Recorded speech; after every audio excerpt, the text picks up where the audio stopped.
A little curiosity that I've had for a while now is how a connection affects voltage drop, as that's always a concern in high current circuitry. So what I've set up here, we've got a power supply, which is going to be our source for all the current for this test, feeding into 12 gauge wire, which is oversized for our test. Here's our starting point. Our test sample is going to be put between this point and this point. Our ground is going to stay the same. That's another 12 gauge lead. And it's going to go to this load tester. That is being monitored by this graph over here, so I can keep an eye on it there. But the most info is going to come from the screen. What we're looking for is voltage drop at any given load. So I'm going to start at 4 amps, and then I'm going to go up to 8 amps. This is 16 gauge silicone coated wire, copper tin. 8 amps is right around the recommended maximum continuous current for a wire of this diameter.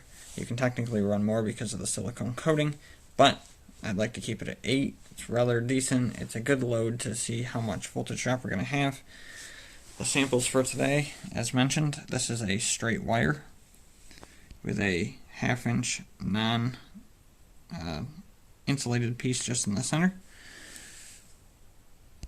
There's a 1/2 inch stripped from each end. Same on all the test samples, 1/2 inch off each end. Each sample is 18 inches in length, including any modifications. So for instance, this one has an overlap, it is 18 inches. This one with the fuse is still 18 inches of circuit.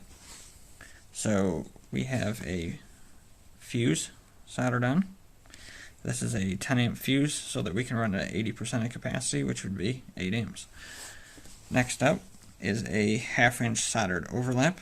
This is 60/40, pretty typical solder. 1/2 inch overlap, still 18 inches. The next wire is crimped in the center, 1/2 inch overlap on each side. And then for fun, an actual piece of solder, 18 inches long, 60/40, same as what was used for that connection. So I'm going to load each one up. For instance, this one is loaded right now. And we'll go ahead and start the test. So there's your voltage drop. It is reading direct drop on the circuit at that point. So it is 9.95. You can see the resistance of the circuit. And then we'll shut it off. Turn our current up to 8 amps. And we'll run it again. Now run 80 watts.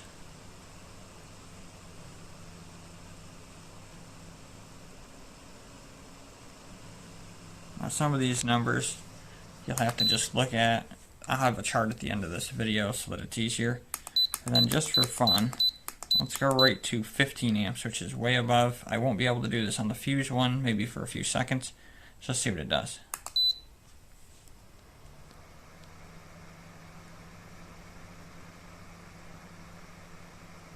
There we go.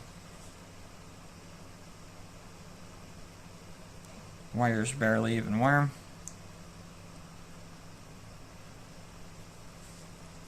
Alright, next up. Alright, we got our sample in here. This is the 1/2 inch overlap soldered. Now keep in mind the actual, I suppose, minor details of the video aren't that important as much as it is comparing between the regular wire versus all of our other styles. So it's comparative between the combination methods and not a whole lot of the test equipment, you know, like is this voltage perfect in terms of accuracy, which I tested it and it's really close, within millivolts. So it is a comparative based on this and the wire samples. So as I mentioned, we've got our 1/2 inch overlap solder joints. We're going to start at 4 amps, see what she does. If memory serves, I think that's ever so slightly. I think we had like 9.95 something. So far that's not bad, it's about the same. Alright. Let's take it up to 8.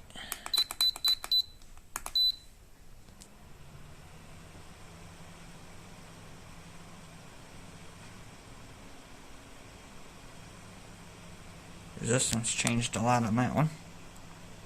I don't know the exact resistance point. It should be resistance to the circuit, but it may not be. Now let's go to our Creative 15.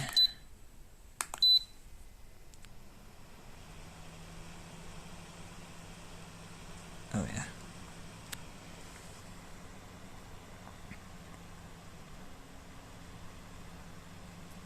Nothing in the joint.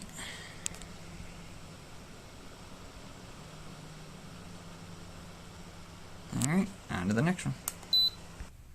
Our next sample is the Crimp. Starting at 4 amps.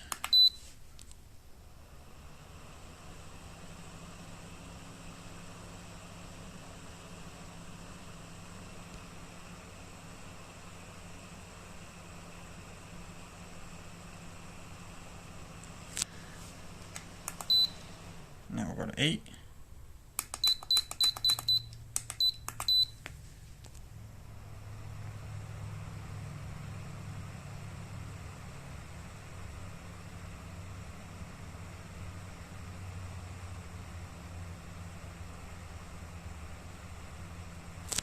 And the experimental 15.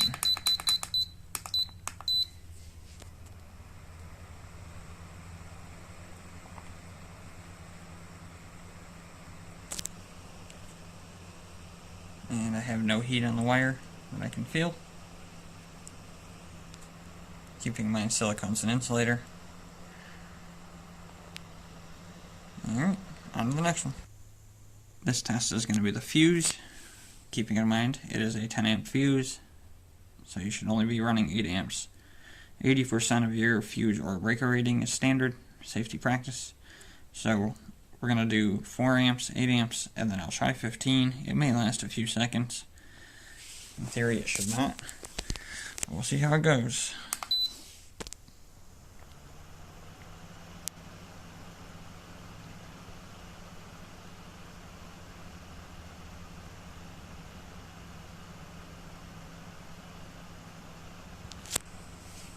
And 8 amps.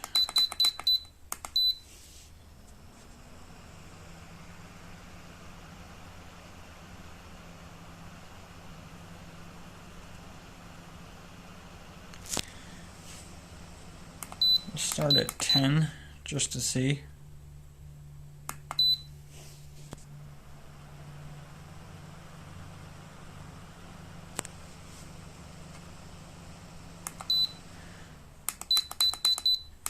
And we'll do 15. I'll move this over so we can see it if it decides to go. Alright.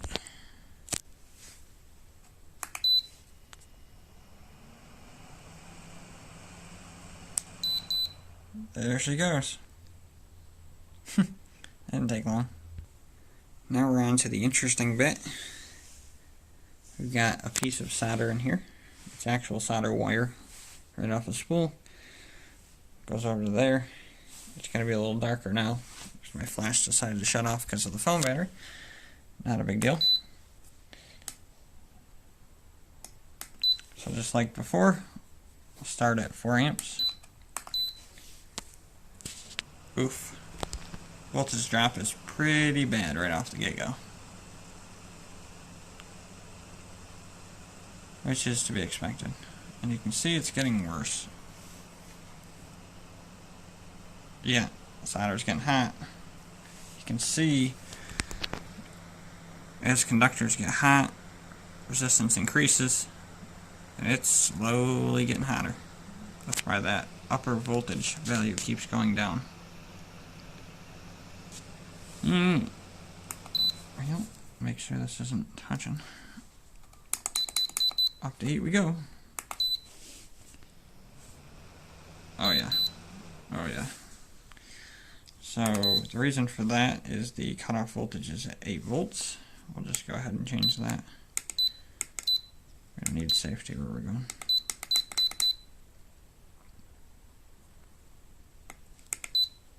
There we go. Try this again. It got really hot in that last one. So I can touch it, but just barely. Oof, there it goes. Yep. Yeah, she melted. Well, good news for the wire industry, we can't use solder as a conductor in terms of just using straight solder, so that's good. Well, let me tally it up and we'll see what we're looking at.